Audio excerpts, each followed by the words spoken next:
Hi, my beautiful family. Welcome back to life-changing true stories today. I bring you a powerful and deeply loving story asterisk. The glass windows of Brooks Financial Tower stretched 80 floors into the Manhattan skyline. Inside the executive boardroom on the top floor, Nathan Brooks stood at the head of a mahogany table, his tailored suit immaculate, his voice commanding. 12 board members sat in silence as he outlined the merger that would make him the most powerful man in American finance. Gentlemen, This acquisition will increase our market share by 35%, Nathan said, his gray eyes sharp as steel. I expect your signatures by end of business today.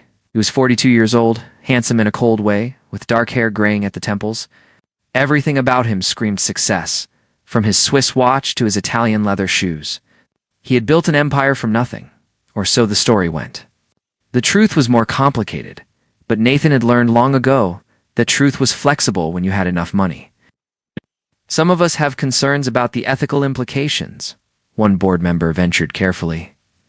Nathan's jaw tightened. Ethics don't pay dividends, Richard. Results do. He turned to the presentation screen, but suddenly his chest tightened. A sharp pain shot through his left arm. The room tilted. Nathan gripped the edge of the table, his knuckles white. Mr. Brooks, someone asked. The pain intensified like a vice crushing his rib cage. Nathan tried to speak, but no words came. His vision blurred. The last thing he saw before hitting the floor was the horrified faces of his board, members, and the crystal chandelier above. Spinning like a carousel, the ambulance screamed through New York traffic, sirens wailing. Inside, paramedics worked frantically over Nathan's unconscious body. His assistant Jennifer sat in the corner, her phone pressed to her ear. Yes, Mrs. Brooks, he collapsed during the meeting. They're taking him to Metropolitan General. His heart stopped twice in the ambulance. At Metropolitan General Hospital, the emergency team rushed Nathan through the glass doors. Nurses shouted medical terms. Machines beeped urgently. In the chaos, one voice cut through with calm authority. Get him to OR3. I need a cardiac team assembled now. Dr. Olivia Carter walked beside the gurney. Her dark hair pulled back, her white coat crisp despite the late hour. She was 38, with warm brown eyes that had seen too much pain, both in her patients and in her own life.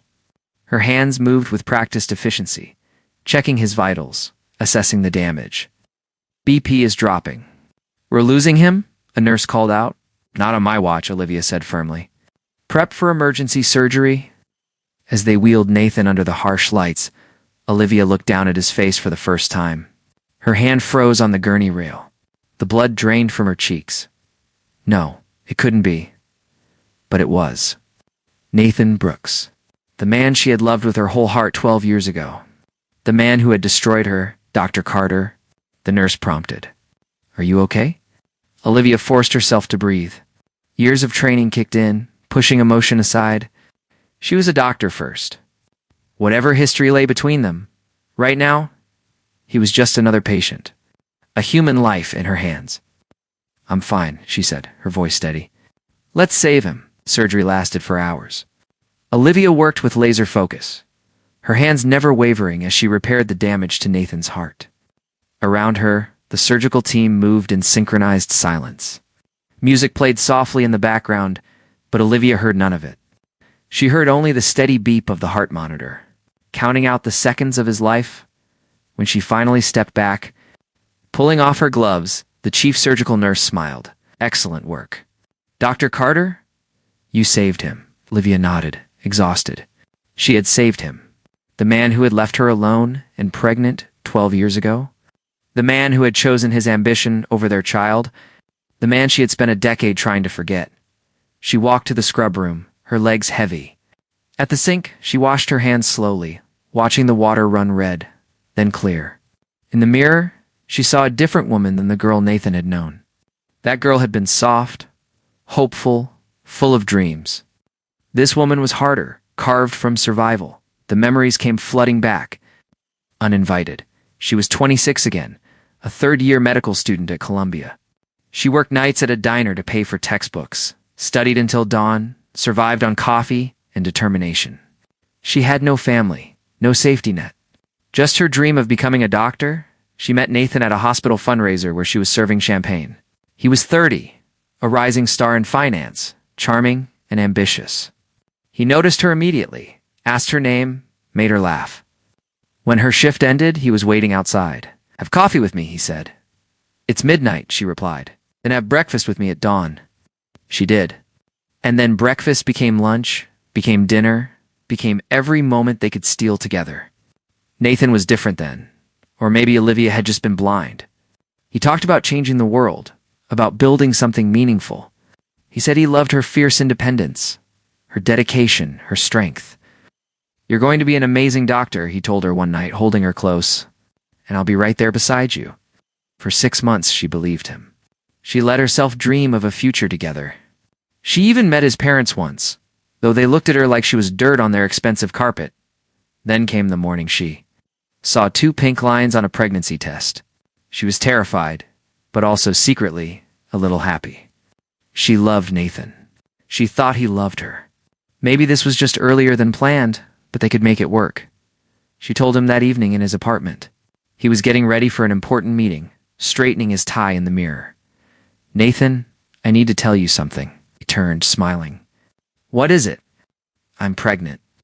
The smile vanished. His face went blank, then hard. "You're what?" "I'm pregnant." "About 6 weeks." Nathan stepped back, away from her. "This is not happening. It's not now. I'm up for a major promotion, Olivia. I can't have this complication." Complication. He called their child a complication. "I'm not asking you to give up your career," she said, her voice small. "We can figure this out together." "Figure it out?" Nathan laughed bitterly. "You're a broke medical student. I'm building an empire. Do you know what this would do to my reputation? My parents would disown me. So what are you saying?" Nathan pulled out his wallet, threw cash on the table. "Deal with it. Get rid of it. Here's money for whatever you need to do." Olivia stared at the bills on the table, then at the man she thought she knew. "You want me to have an abortion? I want you to be smart about this. We had fun, Olivia, but let's be realistic. You're not the kind of woman I'm going to end up with. My family expects me to marry someone from our world, someone who can help my career, not drag it down." Each word was a knife. Olivia stood there, bleeding from wounds he couldn't see. "Get out," she whispered. "Olivia, be reasonable. Get out." She screamed. "Get out and never contact me again." Nathan grabbed his jacket and left. The door clicked shut behind him. Olivia sank to the floor, her whole body shaking. She stared at the money on the table and felt something inside her break. She didn't get an abortion. She kept the baby, kept going to class with morning sickness, kept working double shifts. She told no one, carried the secret and the life inside her alone. Nathan never called, never checked on her. He simply vanished from her life like she had never existed. At 14 weeks, she started bleeding. At the hospital, a kind nurse held her hand as the doctor delivered the news. She had lost the baby. Miscarriage, likely from stress and exhaustion. Olivia lay in that hospital bed, empty in every way a person could be empty, and made herself a promise. She would finish medical school. She would become the best doctor she could be. She would save lives, help people, be everything Nathan said she couldn't be. And she would never, ever let anyone hurt her like that again. Now, 12 years later, Nathan Brooks lay in a hospital bed in her. "I see you, unconscious, vulnerable, completely at her mercy." Olivia stood in the doorway of his room, watching the monitors track his heartbeat. She had saved him on the operating table. Her oath as a doctor demanded it. But part of her, a dark part she didn't like to acknowledge, had wondered what would happen if she just stepped away. If she let someone else take over? If she let fate decide? But she couldn't. Despite everything, despite the scars he left on her soul, she couldn't let him die. Maybe that made her weak. Or maybe it made her stronger than he ever was. "Dr. Carter?" A young resident approached. "Patient in room 47 is stable. Do you want to check on him?" "Not yet," Olivia said quietly. "Let him rest. I'll check on him in the morning." She walked away down the corridor, her footsteps echoing in the quiet hospital. Behind her, Nathan Brooks slept, unaware that the woman who saved his life was the same woman whose life he had destroyed. Unaware that fate had just given him a second chance he didn't deserve, and Olivia Carter walked toward the locker room, toward her car, toward her small apartment where she lived alone, and wondered how she was supposed to face tomorrow. How she was supposed to walk into that room and look at him without remembering everything. Without feeling everything, the night stretched ahead, dark and full of ghosts. Morning light filtered through the hospital blinds, casting stripes across Nathan's pale face. He opened his eyes slowly, confused by the white ceiling, the beeping machines, the 4 in his arm. His chest ached with every breath. For a moment, he couldn't remember where he was or how he got there. The door opened. A woman in a white coat entered, holding a tablet. She didn't look at him right away. Just checked the monitors, made notes. Nathan studied her profile, something nagging at the back of his mind. "How are you feeling, Mr. Brooks?" Her voice was professional, distant. "Guy got hit by a truck," Nathan croaked. "What happened?" "You had a major heart attack. We performed emergency surgery. You're lucky to be alive." She finally looked at him, her brown eyes meeting his. "I'm Dr. Carter. I'll be overseeing your recovery." Nathan stared at her. Dr. Carter, something about her eyes, the curve of her jaw. "Have we met before?" "No, Mr. Brooks, I don't believe we have." Olivia turned back to her tablet. "You'll need to stay here for at least a week. Complete rest, no stress. No work? A week? That's impossible. I have meetings, deals to close. Your heart nearly stopped permanently. Your deals can wait." Her tone left no room for argument. A nurse brought in medication. After Olivia left, Nathan lay back against the pillows, frustrated and trapped. He wasn't used to being helpless. He ran companies, controlled billions. Now he couldn't even get out of bed without assistance. Over the next 2 days, Olivia checked on him regularly, but kept every interaction brief and clinical. She never made eye contact longer than necessary. Something about her bothered Nathan, like a word on the tip of his tongue he couldn't quite remember. On the 3rd day, his wife arrived. Rebecca Brooks swept into the room wearing a cream Chanel suit and dark sunglasses. She was beautiful in a polished, artificial way. Perfect blonde hair, perfect makeup, perfect teeth. Everything about her was expensive and cold. "Nathan." She removed her sunglasses, kissed his forehead without warmth. "You look terrible." "Nice to see you too, Rebecca." She sat in the chair, crossed her legs. "The board is panicking. The merger is stalling. I've been fielding calls from investors all morning. I almost died. And you're worried about the merger?" Rebecca looked at him with cool blue eyes. "Don't be dramatic. The doctor said you'll be fine. We need to manage the optics. I've already released a statement saying you're recovering well and will return to work soon. I can't return for weeks. Then we'll say you're working from your recovery room. We can't show weakness, Nathan. You know that." This was his marriage. This was what he had chosen over Olivia 12 years ago. A partnership built on image and profit, not love. They had been married for 8 years. It was arranged by their families, a merger of dynasties. Rebecca brought political connections, social status. Nathan brought money. Neither brought affection. The door opened. Olivia entered, stopping short when she saw Rebecca. "I'm sorry, I didn't realize you had a visitor." "I'll come back." "No, please. I'm Rebecca Brooks, Nathan's wife. And you are?" "Dr. Olivia Carter. I performed your husband's surgery." Rebecca's handshake was brief. "Thank you for saving him. We're very grateful." She studied Olivia with sharp eyes. "You look young to be a cardiac surgeon." "I'm 38. Impressive." "Where did you study?" "Columbia Medical School." Something flickered across Rebecca's face. Nathan had gone to Columbia Business School, but she just smiled. "Excellent institution. Well, I should go. I have a lunch appointment." "Nathan, I'll visit tomorrow." Olivia checked Nathan's chart in silence. "My wife is all business," Nathan said quietly. "In case you were wondering, your personal life isn't my concern, Mr. Brooks." "Right, of course. Dr. Carter, can I ask you something?" "Why do I feel like I know you?" Olivia's hand tightened on the tablet. "You don't know me, but there's something. Your voice, maybe.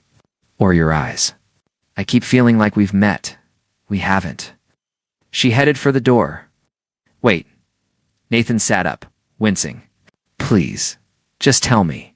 Have we met before? Olivia stopped, her back to him. For a long moment, she said nothing. Then she turned, and her eyes were filled with something he couldn't name. Pain, maybe, or anger, or both. Yes, she said quietly. We've met. Nathan's heart raced, and the monitor beeped faster. Where? When? 12 years ago. Columbia University. You probably don't remember. I was nobody. Just a poor medical student serving champagne at a fundraiser. The memory hit Nathan like a physical blow. The hospital fundraiser. The beautiful girl with the sad eyes. Coffee at dawn. Breakfast, lunch, dinner. 6 months of happiness he had buried deep because remembering hurt too much. Olivia, he whispered. Oh God, Olivia. She stood there, arms crossed, tears threatening but not falling. So you do remember. I remember everything. You disappeared. I looked for you. I went to your apartment, but you were gone. I called, but your number was disconnected. I disappeared. Olivia laughed bitterly. That's an interesting revision of history. What do you mean? You told me to get rid of our baby, Nathan. You threw money at me and said I wasn't good enough for your world. You broke my heart and walked away. So yes, I disappeared. I had to survive. Ethan felt like he'd been punched. Baby. What baby? Don't do this. Don't pretend you don't remember, Olivia. I swear to God, I don't know what you're talking about. You never told me you were pregnant. She stared at him, searching his face for lies. I told you in your apartment. You were getting ready for a meeting. I said I was pregnant, and you called it a complication. You said I was dragging down your career. Nathan's mind raced back 12 years. That night, he'd been getting ready for the promotion meeting that changed his life. There had been someone there, but it wasn't Olivia. It was Jennifer, he breathed. My assistant. She was there that night. You talked to her, didn't you? Olivia frowned. The blonde woman. She answered your door, but you were right behind her. You heard everything I said. No. Nathan's hand shook. No, I didn't. Jennifer told me you came by but said it wasn't important. She said you were just saying goodbye because you were moving away. I tried to find you after that, but you were gone. Understanding dawned slowly, horribly. Jennifer gave you money? Told you I said those things? Olivia sank into the chair, her face white. She answered the door. I told her I needed to see you, that I was pregnant. She went inside, came back with cash, and said you wanted me to handle it. That you were done with me? I never knew. Nathan's voice broke. Olivia, I never knew you were pregnant. I would never have said those things. Jennifer must have taken it upon herself to get rid of you. She knew my parents wanted me to marry someone from their circle. She probably thought she was helping my career. Olivia closed her eyes, tears finally spilling down her cheeks. 12 years. I've hated you for 12 years, the baby, Nathan whispered. What happened? I lost her. Miscarriage at 14 weeks. Stress, the doctor said. Too much work, not enough rest, too much emotional trauma. Her voice was hollow. I lost our daughter because I was trying to survive alone. Nathan wanted to reach for her, but he couldn't move. The weight of what had been stolen from them was crushing. A child. 12 years. Everything. I'm so sorry, he choked out. God, Olivia, I'm so sorry. Sorry doesn't change anything. She stood, wiping her face. Sorry doesn't bring her back. Sorry doesn't give me back those years I spent hating you, torturing myself with memories. I looked for you. For months I looked. Then my parents pushed the marriage with Rebecca. Said it was time to settle down with the right kind of woman. I was so angry, so hurt, that you'd left without explanation. I thought you didn't love me enough to fight for us. So I stopped looking. I married Rebecca. I buried myself in work. I went through medical school with a broken heart, Olivia said. I worked myself half to death to become someone, to prove I was worth something. Every patient I saved, every life I fought for, was because I couldn't save our daughter. I sat in silence. The machines beeping steadily, marking time they could never get back. Why did you save me? Nathan finally asked. On the operating table, you could have let someone else do it. Why did you fight so hard? Olivia looked at him with tired eyes. Because I'm not like Jennifer. I'm not like the people in your world who throw away inconvenient lives. I'm a doctor. I save people, even people who broke me. Even you. I didn't break you. Jennifer did. And I'm going to make this right. How? How do you make 12 years right? How do you bring back a daughter who never got to live? I don't know. Nathan's voice was raw. But I'll spend the rest of my life trying. I'll find Jennifer. I'll make her admit what she did. I'll divorce Rebecca. I'll burn my whole empire down if I have to. Just tell me what you need. I need you to heal, Olivia said quietly. And then, I need you to leave me alone. I've built a life without you. A good life. I don't need you coming back and destroying it again. She walked to the door. Double quotes, Olivia, please. She paused, her hand on the door handle. You want to make something right? Be a better person than you were 12 years ago. Be honest. Be kind. Fight for the people who can't fight for themselves. Live like our daughter's life mattered, even though she never got to draw breath. Then she was gone, leaving Nathan alone with his regrets and the steady beep of the heart. Monitor counting out the seconds of the life he'd wasted. 3 days passed. Nathan learned that Jennifer had retired 5 years ago to Florida. He had his lawyer track her down, got a confession on a recorded call. She admitted everything without remorse, said she'd been protecting his future. He fired her retroactively, made sure she'd never work again. Rebecca came by once more, sensed something was off, but didn't care enough to investigate. Their marriage was a contract, nothing more. When Nathan mentioned divorce, she simply shrugged. Fine, my lawyer will contact yours. I want the penthouse and half the stock portfolio. You can have it all. That made her pause. What happened to you in here? I remembered what matters. Rebecca studied him with her cold blue eyes, then smiled sadly. I hope you find it, Nathan. Whatever you're looking for. We were never good for each other anyway. She left, and Nathan felt lighter than he had in years. Olivia continued to avoid him. She sent other doctors to check on him, only appeared when absolutely necessary. When she did come, she was all business. But Nathan noticed the shadows under her eyes, the way her hands trembled slightly when she checked his chart. On his 8th day in the hospital, late at night, Nathan couldn't sleep. He disconnected his fork carefully and walked slowly to the window. His chest still ached, but he needed to move, to think. The door opened quietly.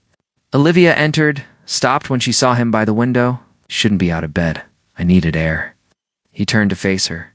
Why are you here? It's past midnight. I couldn't sleep. She stayed by the door. I keep thinking about what you said. About Jennifer. About not knowing. It's true. Every word, I believe you. Olivia's voice was soft. I've been angry for so long it became part of me. But I'm tired of being angry.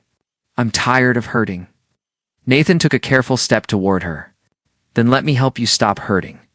Let me be what I should have been 12 years ago. Can't fix this with money or power, Nathan. This isn't a business deal. I know. That's not what I'm offering. He moved closer. I'm offering time, honesty, whatever you need to heal. Even if that means staying away from you forever? Olivia looked at him, really looked at him for the first time since recognizing him. She saw something different than the man who had walked away 12 years ago. Or maybe she was just seeing clearly for the first time. I named her Emma, she whispered. Our daughter. In my mind, I named her Emma. Nathan's eyes filled with tears. Emma, that's beautiful. I visit her grave every year on what would have been her birthday, October 15th. I bring flowers and I talk to her about my patients, about the lives I've saved. I tell her that her life mattered, even though it was so short. Can I come with you this year?